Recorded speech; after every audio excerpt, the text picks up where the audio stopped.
News 7 Tamil, பொறுப்பும் பொது நலமும்.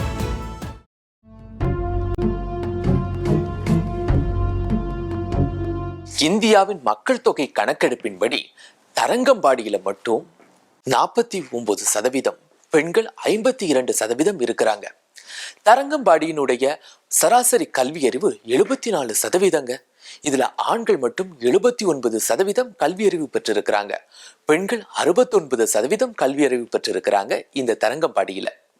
அது மட்டும் இல்லைங்க, இந்தியாவினுடைய சராசரி கல்வி அறிவான 59.5% விடவும் இது அதிகம். இதற்கு காரணம் யாருன்னு நினைக்கிறீங்க? சுமார் 300 ஆண்டுகளுக்கு முன்னால் 2 பாதிரியார்களை தாங்கி வந்த கப்பல் தரங்கம்பாடியில் தரை தட்டியது. மத போதனைகளுக்காக வந்து இறங்கிய அந்த 2 இளம் பாதிரிகளும் கற்றுக் கொடுப்பதை விட பெற்றுக்கொள்வதுதான் முக்கியம் என்ற முடிவோடு களத்தில் இறங்கினார்கள். நாம் தமிழ் மொழியை கற்றுக்கொள்ள தொடங்கினார்கள். மக்களோடு கலக்க மொழி அவசியம் என்று உணர்ந்து இறங்கியவர்களை தமிழ் இழுத்து கொண்டது.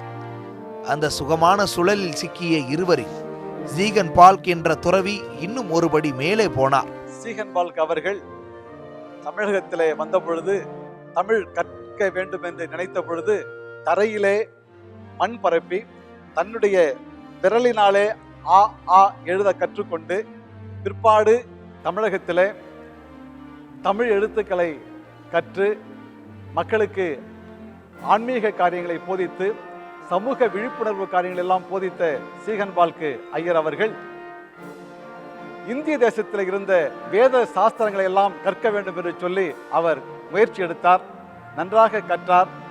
ஔவையார் அவர்களுடைய ஆத்துச்சுவடி, நாலடியார் போன்ற சங்க இலக்கியங்களை எல்லாம் நன்றாக கற்று தமிழிலே இறைவனை பற்றி தமிழ் மக்கள் இப்படியாக கருதுகிறார்கள், இதை ஜெர்மானிய மக்கள் அறிந்து கொள்ள வேண்டும் என்று சொல்லி அதை ஜெர்மன் மொழியிலே மொழிபெயர்த்து இன்றைக்கும் ஹல்லே யூனிவர்சிட்டியிலே அந்த லைப்ரரியிலே அதை வைத்திருக்கிறார்கள். இன்றைக்கும் அதற்கு சிறப்பான மதிப்புகள் கொடுத்து அதை பத்திரமாக பாதுகாத்து வருகிறார்கள்.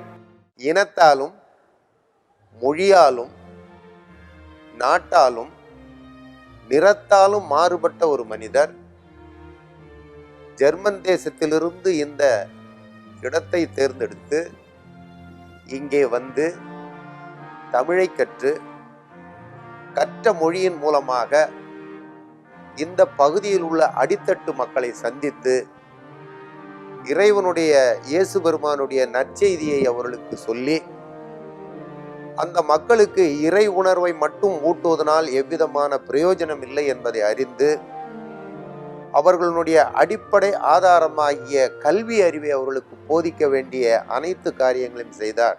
1709 தான் முதலாக பெண்கள் முன்னேறணும், பெண்கள் மற்றவங்க மாதிரி ஆண்களை மாதிரி சரிசமாக நடக்கணும் அப்படிங்கிறதுக்காக முதலாக தையல் பயிற்சி கலையை தரங்கம்பாடியில் தான் உருவாக்குனாங்க. முதல்ல சீகன் பால் பைபிளை அச்சடிச்சதுனால தான் இந்த கிறிஸ்மஸ் நாளில் நம்ம அதை பற்றி பேசிக்கிட்டு இருக்கிறோம்.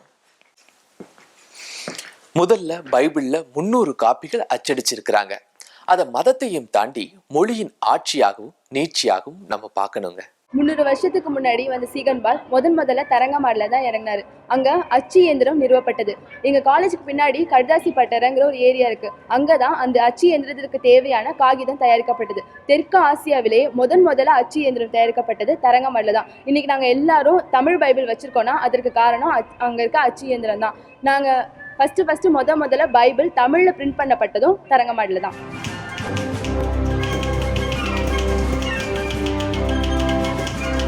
இன்னைக்கு நொடி பொழுதிலே எத்தனை பெரிய போஸ்டராக இருந்தாலும் அச்சடிக்கும் அளவுக்கு டெக்னாலஜி வளர்ந்துருச்சு. எங்கேயோ இருந்துகிட்டு அச்சகத்தை இயக்கி அச்சடிக்கலாம்ங்கிற அளவுக்கு மாறிடுச்சு விஞ்ஞானம். இந்த நொடிக்கு 100 பக்கங்கள் அச்சாகுது. மை ஈரம் காணும்னு கவலை இல்லாம ஸ்கேன் பண்றோம், லேமினேட் பண்றோம். எத்தனை பெரிய வடிவத்திலும் அச்சடிக்கலாம்னு சொல்ற அளவுக்கு மாறிடுச்சு காலம். இன்றைக்கு அச்சுத்துறை அதன் உச்சத்தை தொட்டு கொண்டிருக்கிறது. ஆனால் தமிழகத்தில் அச்சுத்துறை அன்றைக்கு கருக்கொண்டதும் உருக்கொண்டதும் இந்த அறைகளில்தான்.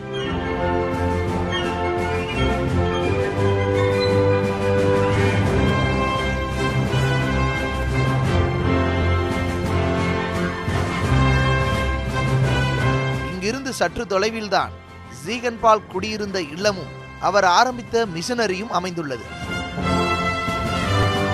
பெண்கள் கல்வியிலையும் மற்ற எல்லா துறைகளையும் சிறந்து விளங்குறதுக்கு ஒரு முக்கிய காரணம் 1709 தரங்கம்பாடியில் நிறுவப்பட்ட அனாதை விடுதிகளும் கல்வி நிலையங்களும், குறிப்பாக பெண்களுக்கான தையல் நிலையங்களுமே ஆகும். இங்கே கிடைக்கின்ற அரிய நூட்களினுடைய தொகுப்புகள் வீணாய் போய்விடாமல் ஓலைச்சுவடிகளாக மட்டும் இருந்தால் அது பல காலத்திற்கு உபயோகப்படுத்த முடியாது என்பதை கருத்தில் கொண்டு அச்சு இயந்திரங்களின் மூலமாக அச்சுக்கூடத்தை இங்கே நிறுவ வேண்டும் என்று முயற்சித்தார். அதன் பயனாக இங்கிலாந்து தேசத்திலிருந்து அச்சு இயந்திரங்களுக்குரிய மூலப்பொருட்களை வாங்கி அதை கப்பலின் மூலமாக கொண்டு வந்து வரும் வழியிலே அந்த கப்பல் சிறைப்பிடிக்கப்பட்டு பின்னாளிலே மிகுந்த போராட்டத்திற்கு பிறகு அந்த பொருட்களை எல்லாம் இங்கே கொண்டு வந்து தரங்கம்பாடிக்கு அருகாமையிலே உள்ள ஒரு இடத்தை தேர்ந்தெடுத்து அந்த அச்சுக்கூடத்தை நிறுவினார். ஒரு நிமிஷங்க, வேற ஒன்றும் இல்லைங்க. காலையிலேருந்தே ஃப்ரெண்ட்ஸ் ரிலேஷன் எல்லாருக்கும் கிறிஸ்மஸ் மெசேஜ் சென்ட் பண்ணிட்டு இருக்கீங்க. மெசேஜ் சென்ட் பண்ணியே கையெல்லாம் வலிக்குதுங்க.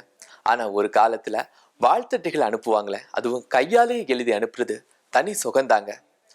பல நூற்றாண்டுகளுக்கு முன்னாடிலாம் எழுத்துக்களை எழுதுறதுக்கும் அதை பாதுகாக்கிறதுமே பெரிய விஷயமா இருந்துச்சு. கல்வெட்டுகளை பதிச்சாங்க. அதனுடைய வளர்ச்சியா செப்பு தகடுகள், ஓலைச்சுவடி, துணி, தோல், அதனுடைய வளர்ச்சி தாங்க காகிதம். இந்த காகிதத்தை எங்க தயாரிச்சாங்க, எப்படி தயாரிச்சாங்கன்னு பார்க்கலாமா? அச்சு தொழிலுக்கு ஆதாரமே காகிதம்தான். அதனால் ஜீகன் பால் காகிதம் செய்யும் வேலையிலும் இறங்கினார்.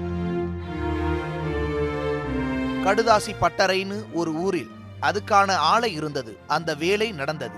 இன்னைக்கு கடுதாசி பட்டறை காங்கிரீட் பிரதேசமாகிடுச்சு, கட்டிடங்கள் வந்துடுச்சு. ஒரு